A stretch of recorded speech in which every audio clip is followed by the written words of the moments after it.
उसकी जीडीपी ही नहीं, सिर्फ जीडीपी की बात करें तो वो दुनिया का छठा बड़ा जीडीपी है इस वक्त। जंग चली स्कूल बंद, पेट्रोल महंगा स्कूल बंद, कोरोना आया स्कूल बंद, टाइफाइड होया स्कूल बंद। जो इंडिया में गया हूँ कॉन्फ्रेंसेस में, डिफरेंट चीजों में, और उसमें हमने देखा कि इंडिया ने सोलर पे बहुत बड़ा काम किया है। और उनकी इंडिया की बात है तो इंडिया भी वक्तन फवक्तन ग्रोथ उसकी नजर आती है। तो वही ना, तो इन लोगों को खुद से शौक नहीं ना, इन लोगों को बस है कि हम जरा सड़कें बड़के बनवा लें, वो जरूरी है क्योंकि उधर हमने लेटरियां लेनी है, टिकटॉक एज अ कंट्री उन्होंने इतनी बड़ी पॉपुलेशन को इतना साथ लेकर चलना उनके लिए और डेवलप करना, ये बहुत एक पे सोलर पार्क की बात नहीं है, मेरे ख्याल से इंडिया में और भी बहुत कुछ ऐसे डेवलपमेंट्स हैं जो कि वक्तन फवक्तन हो चुके हैं। ठीक है, मंगत वाली कौम ही रहना मुझे लगता है। मंगत वाली बहुत ज्यादा नहीं हो गया। तेल और पेट्रोल से और इस चीजों से आपकी एनर्जी का, खुद जो ऑयल प्रोड्यूसिंग कंट्रीज हैं बिल्कुल। वो भी ग्रीन एनर्जी की तरफ जा रहे हैं, जिनके पास पाकिस्तान, इंडिया वगैरह, तो यहाँ पे तो आमतौर पर गर्मी बहुत ज्यादा होती है और इफेक्ट भी यही होते हैं ममालिक उसके क्लाइमेट की वजह से। हमें पाकिस्तान को भी इस चीज की तरफ फोकस करना चाहिए। ठीक है। और आज के ऑयल क्राइसिस और रिसोर्सेज के क्राइसिस की वजह से लोग अल्टरनेट एनर्जी की तरफ जा रहे हैं। बिल्कुल, ये इंडिया के केवड़ा एनर्जी पार्क है जो कि अदानी ग्रुप की तरफ से स्टार्ट किया गया है और इस पे काम चल रहा है गुजरात के अंदर। बात करें पास में भी, इंडिया बहुत ज्यादा इस पे वर्क करता रहा है। अभी उन्होंने हाइड्रोजन ट्रेन लॉन्च की है। पाकिस्तानी पब्लिक के पास जाएंगे और उनसे पूछेंगे कि इंडिया जो इस पार्क पे काम कर रहा है, इससे 1 करोड़ से ज्यादा घरों को फायदा पहुंचने वाला है। पाकिस्तान में इलेक्ट्रिसिटी क्राइसिस इसके मुकाबले में इतने ज्यादा क्यों है? ग्रीन एनर्जी पे भी हमने एक टाइम पे काम किया था, लेकिन अब उस पे भी हमें काम होता दिखाई नहीं देता। इसके अलावा जो इंडिया की अमीर तरीन शख्सियात हैं, जैसे अदानी ग्रुप की बात कर लीजिए, वो तो इंडिया के अंदर अपने इंडिया के लिए बहुत ज्यादा काम कर रही हैं। पाकिस्तान की प्राइवेट कंपनीज और पाकिस्तान के लोग हमें इस तरह काम करते हुए क्यों नजर नहीं आते? हमें दुनिया का सबसे बड़ा सोलर एनर्जी पार्क कावड़ा बनाया जा रहा है। एज अ पाकिस्तानी, सबसे पहले आपका क्या ओपिनियन है कि जो जिस तरीके से इंडिया ग्रीन एनर्जी पे अपने आप को मुंतकिल करने की कोशिश कर रहा है? अभी कुछ दिन पहले ही हाइड्रोजन ट्रेन भी बनाई थी उन्होंने। मेरे ख्याल से इंडिया दुनिया का पॉपुलेशन के हिसाब से सबसे बड़ा मुल्क बन चुका है 1 साल पहले। तो दूसरी बात ये कि क्लाइमेट चेंज जो कि है एक हकीकत बन चुकी है, जिसकी वजह से अभी यूरोपियन ममालिक में जितने लोग मर चुके हैं गर्मी की वजह से, ये जो हीट वेव होता। और अगर हम स्पेसिफिकली अगर इस जगह की बात करें, पाकिस्तान, इंडिया वगैरह, तो यहाँ पे तो आमतौर पर गर्मी बहुत ज्यादा होती है और इफेक्ट भी यही होते हैं ममालिक उसके क्लाइमेट की वजह से। तो चाइना तो जो है वो सबसे पहले अपने आप को इन चीजों की तरफ ला चुका है, जिसने समंदर के अंदर भी बहुत बड़े बड़े सोलर पार्क बना चुका है जो कि फ्लोटिंग हैं। इसी तरह से गोबी डिजर्ट के ऊपर उन्होंने बहुत बड़े बड़े प्लांट्स बनाए हैं, इस तरह के सोलर पार्क्स बनाए हैं।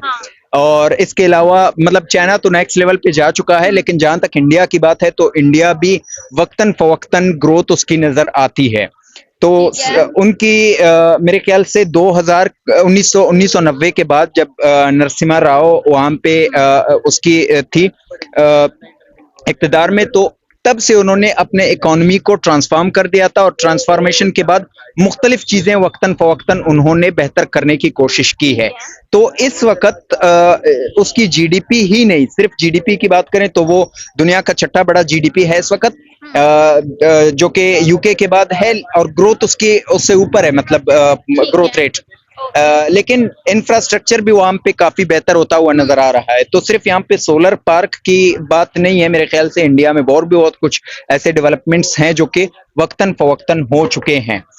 तो ये जरूरत भी है उसका, लेकिन स्टिल इंडिया जैसे बड़े मुल्कों के लिए ये अभी तक बहुत ही नाकाफी है, बहुत कुछ और करना होगा। अच्छा सर, बाकी एशियन कंट्रीज की भी बात कर लेते हैं। अफगानिस्तान हो गया, बांग्लादेश हो गया, जो छोटी कंट्रीज हैं, एक तरीके से इंडिया से छोटी कंट्रीज हैं, तो आपको क्या लगता है क्या वो इस तरह से इन चीजों पे वर्क क्यों नहीं कर सकते? क्या इकोनॉमी रीजन है कि आप जब तक इकोनॉमी स्टेबल ना कर लो आप ग्रीन एनर्जी पे नहीं आ सकते? नहीं, इसकी वजह ये नहीं है। एक तो वजह ये है कि उन ममालिक के मसाइल और हैं, इंडिया के मसाइल और हैं। इंडिया एक बहुत बड़ा मुल्क है, एक इंडिया के अंदर से आपको कम से कम कोई 15-20 अफगानिस्तान मिलेंगे आबादी के हिसाब से, और इवन कि आपको रकबे के हिसाब से भी बांग्लादेश तो इतना छोटा है कि उनका एक ही स्टेट बांग्लादेश से बड़ा है। आप यूपी स्टेट की बात करेंगे, वो भी बांग्लादेश से बड़ा है रकबे में भी और आबादी में भी। तो वहां पे जरूरत है इस बात की, तो इसलिए वहां के लिए जरूरी है ये करना। राजस्थान उसमें गुजरात में या राजस्थान में मेरे ख्याल से ये प्रोजेक्ट है उनका। सर ग्रीन एनर्जी तो पूरी दुनिया के लिए जरूरी है ना, आप जो भी करोगे, आप जैसे यहाँ पे भी एक मुहिम चली थी पौधे लगाने की, तो उसका इफेक्ट पूरी दुनिया पे होगा। हाँ, वो जरूरी तो है, लेकिन इस वक्त क्योंकि मैंने कहा कि इंडिया उस लेवल पे है कि वो ये सब कुछ कर रहा है और उसकी जरूरत है। अफगानिस्तान अब इंडिया के मुकाबले में इतना बड़ा सोलर पार्क नहीं बना सकता। अगर वो चले इतना बड़ा सोलर पार्क ना बनाए, लेकिन कुछ ना कुछ अगर आपके चाइना के साथ अच्छे रिलेशन है या किसी बड़ी कंट्री के साथ अच्छे रिलेशन है, तो आप वहां से टेक्नोलॉजी, वहां के इंजीनियर्स इनवाइट तो कर सकते हैं। नहीं, वो तो अपने महदूद दायरे में कर तो रहे हैं, लेकिन ये कि इतना बड़ा उसका इम्पैक्ट नहीं है जिस तरह से आप इंडिया की बात करें। अब देखिए, आप पूरी दुनिया की सबसे बड़ी सोलर एनर्जी पार्क की आप बात कर रहे हैं, वो वर्ल्ड वाइड एक चीज है, उसमें वो compete कर रहा है। ठीक है। अब अफगानिस्तान एक महदूद इलाका है, उसके महदूद वसाइल हैं, या बांग्लादेश की भी आप बात करें या इवन के उसके और पड़ोसी है नेपाल वगैरह हैं, उनकी भी आप बात करें, ठीक है। तो वो उस लेवल में आते ही नहीं है कि हम उनकी बात करें कि वो क्यों नहीं कर पा रहे हैं। हाँ, अगर आप पाकिस्तान की बात कर रहे हैं तो पाकिस्तान के अंदर इंडिया से पहले ये तमाम बातें शुरू हो चुकी थी। इवन के बावलपुर के अंदर पाकिस्तान का जो कायद-ए-आज़म सोलर पार्क है वो 2013 में शुरू हो चुका था और एक बहुत बड़ा इनिशिएटिव था। इसी तरह से तर के अंदर भी चल रहे होते हैं, लेकिन स्टिल वो इंडिया, क्योंकि पाकिस्तान से 5-6 गुना बड़ा है आबादी के हिसाब से और इकोनॉमी भी उसकी बड़ी है, तो फिर हम पाकिस्तान का भी मुआवजा इंडिया से नहीं कर सकते हैं। इंडिया का सिर्फ एक ही मुआवजा है इकोनॉमी के हवाले से, अमेरिका, बर्तानिया, फ्रांस और जर्मनी और जापान, चाइना, और आबादी के हिसाब से सिर्फ चाइना। ठीक है, टॉपिक तो मैं थोड़ा सा लंबा हो रहा है, वैसे जल्दी इसको वाइंड अप करना था, लेकिन आप मुझे एक चीज बताएं कि इलेक्ट्रिसिटी में पाकिस्तान आपने का काम कर रहा है, लेकिन हमेशा से ही इलेक्ट्रिसिटी में हम एक तरीके से बहरान का शिकार है, क्राइसिस का शिकार है। अफगानिस्तान, बांग्लादेश को भी देख लें, उधर भी बिजली इतनी महंगी नहीं है जितनी पाकिस्तान में ऑलमोस्ट 70 रुपए पर यूनिट है। तो फिर हम इस तरह के प्रोजेक्ट्स कैसे अपने आप को मतलब कर सकेंगे ना?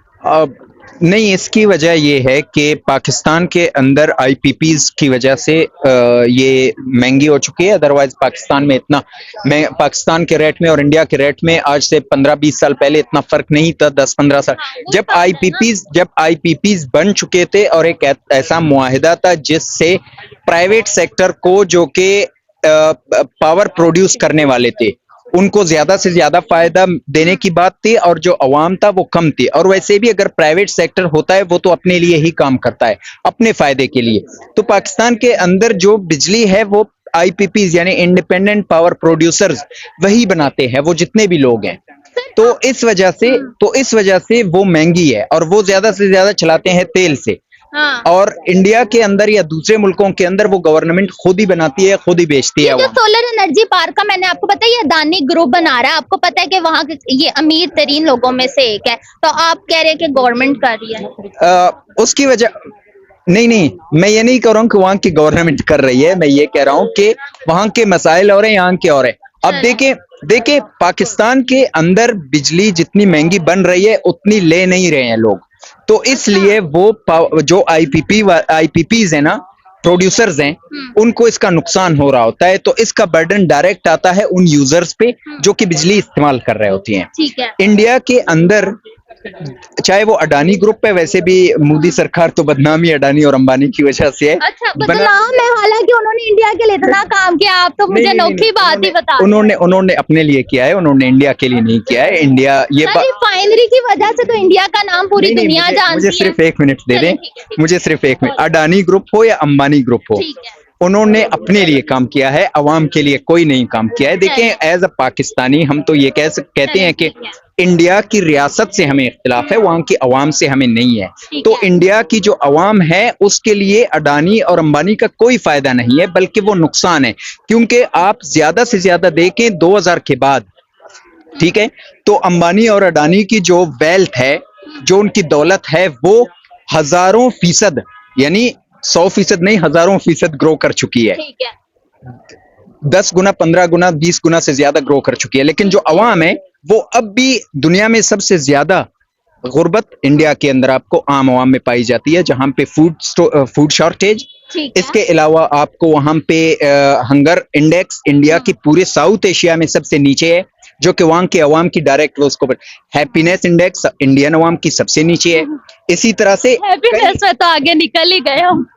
कई कई हाँ, हमें छोड़ दें, हम इंडिया की बात करें, ठीक है। चलो सही है। तो इसके अलावा बहुत सारे ऐसे इश्यूज हैं जहां पे आप अवाम को देखेंगे तो इंडिया की अवाम बहुत ही ज्यादा नीचे जा चुका है। इवन कि अगर मैं आपको एक मिसाल दे देता हूं ठीक कि सिंपल मिसाल से समझाता हूं कि अगर एक घर के अंदर हाँ। 20 लोग हैं हाँ। एक खानदान में, और उसकी पूरी दौलत जो है वो 10 लाख है। ठीक अब उन है। 10 लाख में से 2 बंदे जो है वो 19 लाख रखते हैं, 1 लाख बाकी आप सब पे डिवाइड करेंगे तो ठीक किस है। तरह से हो जाएगा। ओके। तो ये इसी तरह से इंडिया की जो 2% वेल्थिएस्ट लोग हैं, ठीक है, है। दौलतमंद लोग हैं, ओके। अगर आप उनकी दौलत को इंडिया की जीडीपी से निकाल देंगे ना, हाँ। तो आपको पता है कि इंडिया की जो अवाम है वो अफ्रीका के जो गरीब तरीन ममालिक हैं उनसे भी नीचे है इनकी हालत। अच्छा। हाँ, और इस वक्त जो बीजेपी की गवर्नमेंट है वो खुद मानती है इस बात को कि वो 40 करोड़ लोगों से ज्यादा लोगों को फीड कर रहे हैं, 40 करोड़ से ज्यादा लोगों को फीड कर रहे हैं, ठीक है। गवर्नमेंट फीड कर रही है। ओके। अगर इंडिया इतना तरक्की याफ्ता होता या अडानी और अंबानी को इतना फायदा होता इंडियन अवाम का,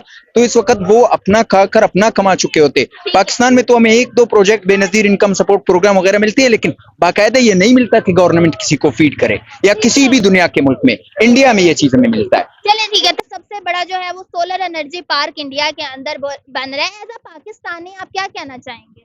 देखें दुनिया सारी में देखें कि सारे ममालिक मौजूदा क्राइसिस देख रही हैं बिल्कुल कि ऑयल क्राइसिस और जी। रिसोर्सेज के क्राइसिस जी। की वजह से लोग अल्टरनेट एनर्जी की तरफ जा रहे हैं। बिल्कुल यही बात है। और इंडिया में गया हूँ कॉन्फ्रेंसेस में, अच्छा। डिफरेंट चीज़ों में, और उसमें हमने सही। देखा कि इंडिया ने सोलर पे बहुत बड़ा काम किया है और हाँ। उनकी देहातों तक जो है वो इस चीज़ पे बड़ा काम कर रहे हैं। बिल्कुल। हमारे साथ उनके ताल्लुकात मुश्किल ज़रूर हैं, मगर एज अ कंट्री उन्होंने इतनी बड़ी पॉपुलेशन को इतना हाँ। साथ लेकर चलना उनके लिए और डेवलप करना, ये बहुत एक जी। जो है वो खुश आइंदा बात है। बिल्कुल 1 करोड़ से ज्यादा घरों में जो है वो मतलब इसके बेनिफिट्स पहुंचेंगे। पाकिस्तान में इतना इलेक्ट्रिसिटी गैप क्यों है? हमारी नेबर कंट्री आज दुनिया को बिजली बेच रही है। देखिए हमारे पास तो मसाइल और हैं, हमारे पास भी बिजली की कोई शॉर्टेज नहीं है। आईपीपीस का आप आए दिन सुनते होंगे, सारी ठीक है। चीज़ें गुफ्तगू हाँ। हो रही हैं। हाँ। हमारे पास जो है वो पैदा तो कैपेसिटी तो बहुत ज़्यादा है, ठीक मगर है। डिस्ट्रीब्यूशन कैपेसिटी हमारी बहुत कम है, ठीक है। जिसकी वजह से मेरे ख्याल में ये लोड शेडिंग हाँ। और मसाइल इसके साथ चल रहे हैं। ठीक है। और हमारे पास जो मेन मसला है इस मुल्क का वो है टैक्स कलेक्शन। और ठीक तरफ है। से गवर्नमेंट को टैक्स कलेक्शन नहीं हो रही, तो उन्होंने बिजली पे और पेट्रोल पे इस पे लोगों से जो हाँ। है वो जो है वो सर घर पे कलेक्शन टैक्स ले रहे ले रहे हैं, घर पे टैक्स ले रहे हैं, हाँ इलेक्ट्रिसिटी पे टैक्स ले रहे हाँ। हैं, फ्यूल में टैक्स डाल रहे हैं, कहाँ से टैक्स नहीं आ रहा? असल चीज जो टैक्स है वो बेसिकली जो है वो बिजनेस कम्युनिटी का टैक्स है, और जो इंडस्ट्रियलिस्ट हैं, जो ठीक है। बड़े रिच लोग हैं, जो हम्म। बेबहा मुनाफा कमा रहे हैं। हम्म। एक्चुअली आपको पता है कि बिजनेसमैन कम्युनिटी की एक मेंटेलिटी होती है कि जिस तरीके से भी हो टैक्स को बचाया जाए। ठीक है। तो वो अगर प्रॉपरली सही ऑर्गेनाइज्ड हो, उनके भी मसाइल हैं, वो भी चाहते हैं कि सिंपल टैक्स सिस्टम हो बिल्कुल ताकि उसको एक तरीके से दिया जा सके। बिल्कुल मगर हमारे पास टैक्स सिस्टम बड़ा कॉम्प्लिकेटेड है ठीक और है। हम इंटरनेशनल अदारों पे डिपेंडेंट हैं। हाँ। आईएमएफ है, वर्ल्ड बैंक है, हाँ। एशियाई बैंक है, तो उनकी इंस्ट्रक्शन भी आ जाती हैं। तो मेरे ख्याल में हमारे टैक्स कलेक्शन सिस्टम जो है उसमें भी बड़ी खराबी है ठीक कि है। अगर सब लोग खुशी से, चाहे जितनी जिसकी इनकम है उसी हिसाब से सबसे टैक्स लिया जाए, तो फिर टैक्स कलेक्शन मेरे ख्याल में हमारी बेहतर अगर हो जाए, ठीक है। तो हम पेट्रोल और बिजली पे फिर ये प्रेशर जो पड़ता है वो हम कम कर सकते हैं। अच्छा वैसे इंडिया जो है वो ग्रीन एनर्जी पे भी हमें बहुत ज्यादा काम करता नजर आता है। पाकिस्तान में भी ये काम करने की कोशिश की गई थी, लेकिन अब इस तरह की चीज नजर आती है। आपको क्या लगता है कि डेवलप्ड कंट्रीज बहुत ज्यादा इस चीज पे काम करती हैं और अब इंडिया काम कर रहा है? नहीं देखें, एनर्जी तो आपकी अभी इस रिसोर्सेज से तो खत्म होती जा रही है ना जी। हाँ। आप ऑयल और पेट्रोल से और इस चीजों से आपकी एनर्जी का, खुद जो ऑयल प्रोड्यूसिंग कंट्रीज हैं बिल्कुल वो भी ग्रीन एनर्जी की तरफ जा रहे हैं, हाँ। जिनके पास बेइंतहा वसाइल इलेक्ट्रिक हैं। व्हीकल्स के बाद हाइड्रोजन पे आ रहे हैं हाइड्रोजन पे सारे। आ रहे हैं अभी हाँ। दुनिया, तो इलेक्ट्रिक से भी हाइड्रोजन पे जा रही जी है। बिल्कुल और एनर्जी को जो है वो रीजनरेट करके उसको जो है ये रीयूटिलाइज करने के प्रोसेस भी अपनी अपनी जगह पे हैं, बिल्कुल। मगर पाकिस्तान इसको गैर संजीदगी से ले रहा है। हम्म। मेरे ख्याल में आप देखेंगे पिछले दिनों सोलर पे टैक्स लगने की बातें हो रही थी और चीजें हो रही थी, तो उससे भी जो है मसाइल इसमें बढ़ रहे हैं। अब पाकिस्तान में लाखों के सोलर पैनल्स आते हैं, इंडिया में चंद हजारों के, वो भी गवर्नमेंट जो है वो पूरा गांव सोलर पे मुंतकिल कर चुकी है। मगर उसके अलावा ये देखें कि जो भी सोलर पैनल्स आ रहे हैं, हाँ। लोग वो भी खरीद रहे हैं, मगर लोगों को अगर डराया जाए कि जी अगर आप सोलर पैनल लगाएंगे भी हम आपसे टैक्स लेंगे, हाँ। या जो बिजली प्रोड्यूस कर रहे हैं सोलर वाले और वो ग्रिड में शामिल कर रहे हैं, उनको भी डराया धमकाया जाए कि जी हम आपसे नहीं लेंगे, तो एक लोगों में कंफ्यूजन और एक नाउमीदी पैदा होती है ना। बात यही है ना कि सोलर लगवाई गरीब रहा, अमीर तो लगवा नहीं रहा, और जब गरीब ने लगवाना है कि हम अब बिजली बचा ले तो उनको और तरह से। हाँ, यही बात है। मगर देखें, सोलर कोई भी लगा रहा हो, अगर हमें हमारे पास एनर्जी नहीं है, हमारे पास इलेक्ट्रिसिटी नहीं है, चाहे बड़े लोग बड़े पैनल लगा रहे हैं और वो गवर्नमेंट को दे रहे हैं और मुनासिब कीमत में दे रहे हैं, और अगर उसी को भी लेकर गवर्नमेंट बाकी लोगों में डिस्ट्रीब्यूट करे और ये बैटरी थोड़ी हमारी एडवांस हो जाए कि रात में हम 10, 11, 12 बजे तक जो है लोगों को बैकअप मिले, तो आप बताएं कि ये बिलियंस ऑफ डॉलर्स की सेविंग है हमारे आपको कंट्री। लगता है कि गवर्नमेंट थोड़े से इकोनॉमी वसाइल जो है मसलों का शिकार है, इसलिए वो आवाम से सोलर पैनल के जरिए पैसे लेने की कोशिश कर रही है, या अगर वो कोशिश करें तो आवाम को भी सस्ते सोलर पैनल्स मिल देखें, ये सारी चीजें जो है ये इकोनॉमिकल कंट्री इकोनॉमिकल बैलेंस पे होती हैं, ठीक है। जिसमें सबसे बड़ी चीज ये है, देखें आईएमएफ हमारे दुश्मन नहीं है, वो हम्म। कहती है जितने कमाते हो उतना ही खर्च करें। अच्छा। हमारा जो उनका मौक़िफ़ है कि जी जितना आप बनाते हो, जितना आपके मुल्क की पैदावार है, उसी के अंदर आप खर्च करें। हर साल उससे ज्यादा ज़्यादा टैक्स मांग लेते हैं। नहीं, वो नहीं मांग रहे होते हैं, वो तो कह रहे होते हैं कि अगर आपने कर्ज लिया है तो हाँ। आप इस कदर हों कि हमें अपने कर्ज वापस दे सकें ठीक है, और मतलब मगर सही जगह पे आप पैसे यूटिलाइज करें। मगर हमारा प्रॉब्लम ये है कि एक तो हमारी गवर्नमेंट में भी अनसर्टेनिटी होती है, कोई सिस्टम हमारा पॉलिटिकल भी स्टेबल नहीं है, तो लोग जो हैं वो डरे हुए होते हैं कि जी पता नहीं पॉलिसी कब चेंज हो जाए, तो उसकी वजह से ये हमारी टैक्स कलेक्शन सिस्टम जो है वो कलेप्स हो गया है मेरे ख्याल में। लास्ट में मुझे ये बता दें, अदानी ग्रुप की तरफ से ये जो ग्रीन एनर्जी जो पार्क है उसका सिस्टम स्टार्ट किया जा रहा है, आगाज हुआ है या बीच में है? अच्छा, लास्ट में मुझे ये बता दें कि अदानी ग्रुप की तरफ से ये ग्रीन एनर्जी पे बहुत ज्यादा काम किया जा रहा है, पाकिस्तान में प्राइवेट कंपनीज इस तरह क्यों नहीं सोचती? नहीं, देखिए पाकिस्तान में भी सोचने के लिए मैंने अर्ज किया ना कि हिंदुस्तान में, इंडिया में एक प्रोसेस है, वो बिजनेस कम्युनिटीज को एक श्योरिटी देते हैं कि जी ये इस तरह से आगे सिलसिला चलेगा और इसमें कोई बड़ी तब्दीली नहीं आएगी। ठीक है। हमारा बिजनेसमैन यहाँ पे घबराया हुआ है कि जी आज मैं एक चीज लगा रहा हूँ, कल की पता नहीं इसकी पॉलिसी क्या होगी कि मुझे चीजें गले न पड़ जाएं। ठीक है। तो मुसलसल तसलसल पॉलिसीज का जो है वही कंट्रीज को और नौजवानों को इस मुल्क के सिक्योरिटी देता है, ओके। जिसके लिए का जरूरी है कि टैक्स कलेक्शन सिस्टम बेहतर होना चाहिए। और आखिरी चीज मैं ये कहना चाहता हूँ कि ये सब चीजें होने के बावजूद अगर गवर्नमेंट के अपने अखराजात कम नहीं हुए, हम कमाते कम हों और हमारे अखराजात ज्यादा हों, और हम अपने तौर पे हमारे गवर्नमेंट के अखराजात बहुत ज्यादा हों, जो मेरे ख्याल में बहुत ज्यादा है। सर, हवाई जहाज की जरूरत तो होती है ना गवर्नमेंट को? नहीं, हवाई जहाज की जरूरत हो, मगर वो अगर हेलीकॉप्टर में तब्दील हो जाए तो मेरे ख्याल में इसमें वो 4 आ सकते हैं और ज्यादा चल सकते हैं, तो बल्कि उसको भी अवॉइड करना चाहिए। अगर मुल्क की हालात देखें, आप एक घर में रहते हैं, अगर हालात घर के अच्छे नहीं होते तो आप उस वक्त तक, जब तक आमदन ठीक ना हो, तो आप किफायत शुआरी से काम लेते हैं। ईरान ने तो कमाल कर दिया है दुनिया में कि पाबंदियों के बावजूद वो दुनिया के सामने खड़ा हुआ है। उनके जो सुप्रीम लीडर शहीद हुए थे उनकी जो जायदादें हैं वो ही नहीं है। देखें, यही तो आइडियल चीज है ना। मगर अभी अवाम पे भी ये जिम्मेवारी आयद होती है कि आप जब वोट देने जाते हैं तो आप भी जरा ये प्रेशर्स में ना आए, लोगों की जो है ये ठीश-बाश और जो है उनके शोबाजियां देखकर उनको वोट न दें। आप अपने में से गरीब आदमी को जो आपकी कम्युनिटी का हो उसको वोट दें, तो शायद हो सकता है 1-2 इलेक्शन के बाद आप ही आगे नुमाइंदगी में हो और ये पीछे चले जाएं। बिल्कुल सही बात है जी। सोलर पार्क बन रहा है इंडिया के अंदर, दुनिया का सबसे बड़ा पार्क है, गुजरात में ये बन रहा है, जो कि 1 करोड़ से ज्यादा घरों को बिजली प्रोवाइड करेगा। ग्रीन एनर्जी में भी ये जो है मतलब जो ग्रीन एनर्जी को भी प्रमोट कर रहा है। एज अ पाकिस्तानी आपको क्या लगता है कि ग्रीन एनर्जी पे काम करना कितना जरूरी है? आपको पता है पाकिस्तान में एक टाइम पे पौधे लगाने का सिस्टम शुरू हुआ था, लेकिन वो भी अब कहीं नजर नहीं आता, क्योंकि हम चाहते हैं ना पाकिस्तानी बगैर पौधों के मर जाएं, सांस ना ले। तो दूसरी बात है, यहाँ पे तो सोलर पे टैक्स है, तो इन्होंने किहड़ियां एनर्जियां बनानी है। बिल आ रहा है, बिल के ऊपर सोलर पे टैक्स है, और धूप किसकी? अल्लाह की। और हम लोग सिर्फ क्या करें, सोलर बनाने वाली कंपनियां एंड बेचारे जो इस्तेमाल कर रहे हैं उन पे टैक्स है। हम लोग पता नहीं कब तरक्की करेंगे, हम लोगों की सोच वहां जा ही नहीं सकती, ठीक है। इसीलिए पाकिस्तान बहुत लो लेवल में चला गया है। हाँ। तो मेरे ख्याल में उस पर पूरा फोकस करना चाहिए, ज्यादा बोलूंगी तो नहीं कोई मसला नहीं है, लेकिन आप मुझे ये बताएं, देखिए अभी हमने सोलर की बात करी, ये तो हर पाकिस्तानी की दुखती रह गया कि जब हमें लगा कि थोड़ा सा रिलीफ मिलेगा तो उसके ऊपर जो है वो टैक्स लग गए। तो इंडिया के अंदर उन्होंने पूरा गांव सोलर पे कन्वर्ट कर दिया, गवर्नमेंट ने फ्री लगवाया है सोलर सबका, और सोलर से जो बिजली बचेगी उसके भी उन्हें पैसे मिलेंगे। तो हमारा ये है ना, जो लगा हुआ है ना उस पे भी टैक्स डाल दिया है कि आप लोग किसी तरह से सहूलत जो करें अवेयर, वो नहीं हो सकती, वो आपने टैक्स देना है, वो बिल के अंदर पैसे आने हैं और आपको देने पड़ेंगे, आपको किसी मेरे ख्याल में कोई बेनिफिट नहीं है सोलर लगवाने का भी इस बेनिफिट, तरह की सोच हमारी गवर्नमेंट को क्यों नहीं आती? क्योंकि सानू आंदी ना उन्होंने नहीं आंदी अब हमको आ रही है, लेकिन बोलने का हौसला होना चाहिए, हिम्मत होनी चाहिए, कोई नहीं बोल सकता, इसलिए कि हम बोलेंगे तो वो है ना एक हंसी ते फंसी, इतने बोले थे फंसी, तो इसलिए आप बोले ही ना, चुप रहे अवाम में से आपको लगता है अवाम को शऊर है, तो अवाम में से अब कोई आगे लीडर ऐसा निकलेगा? नहीं, अवाम भी बहुत बड़ी जाहल है मेरी नजर में, क्योंकि कहते हैं ना जैसे ही आप अवाम वैसा हुक्मरान, तो जब हम लोग खुद ही ठीक नहीं है तो फिर हमें हुक्मरान भी वैसे ही मिलेंगे।